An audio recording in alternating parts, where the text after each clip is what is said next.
नमस्कार विश्व के समस्त सनातनी भाइयों बहनों, आज मैं आपको सनातन से जुड़ी बड़ी महत्वपूर्ण जानकारी देने जा रहा हूँ। हमारे सनातन धर्म में न जाने कितनी कथाएं हैं, न जाने कितने किंवदंतियां हैं, न जाने कितनी कहानियां जुड़ी हुई है हमारे सनातन धर्म की परंपराओं में। और ये कहानियां, कुछ कहानियां ऐसी जोड़ी गई है, कुछ परंपराएं ऐसी जोड़ी गई है, कुछ इस प्रकार की चीज़ों को सनातन में जोड़ा है जिससे कि सनातन विकृत हो जाए। आपको इन विकृतियों पर ध्यान देना होगा। जैसे कि मैं बताने जा रहा हूँ एक विकृति के बारे में। सनातन के अंदर एक कथा बताई जाती है कि जिसके अंतर्गत एक भक्त के बारे में बताया गया कि एक भक्त ऐसा है जो मांस को भगवान के विग्रह से तोलता है और ईश्वर उस पर प्रसन्न हो जाते हैं।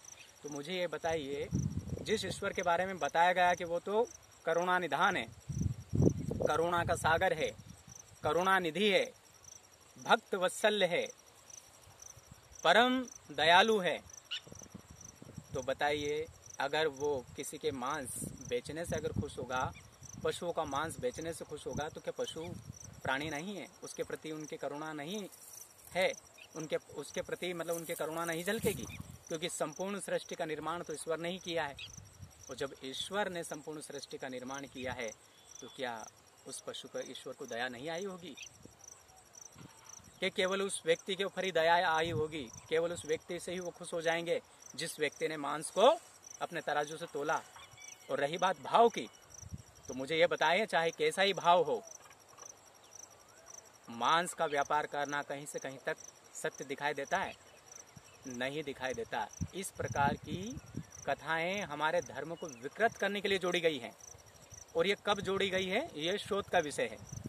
पर हम एक निम्न बुद्धि से भी अगर विचार करते हैं तो कहीं से कहीं तक ये चीज़ सही दिखाई नहीं देती है। और अगर इन चीज़ों को ही सही मान लें तो मुझे ये बताइए कि क्या अच्छा है क्या बुरा है? फिर तो हमें मांस ही बेचना चाहिए। फिर तो जो पोल्ट्री फार्म वाले हैं वो बिल्कुल सही है।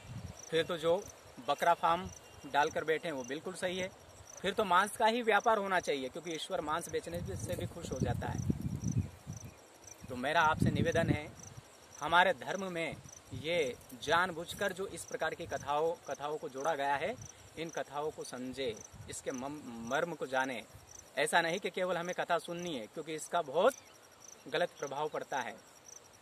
और अगर ईश्वर ऐसा ही है तो फिर दुनिया में क्या अच्छा है क्या बुरा है? फिर तो सभी अच्छा है सभी बुरा है। तो धर्म में कभी दो बातें नहीं हो सकती है। और अगर दो बातें ही सही है तो फिर धर्म का कोई औचित्य नहीं रह जाता।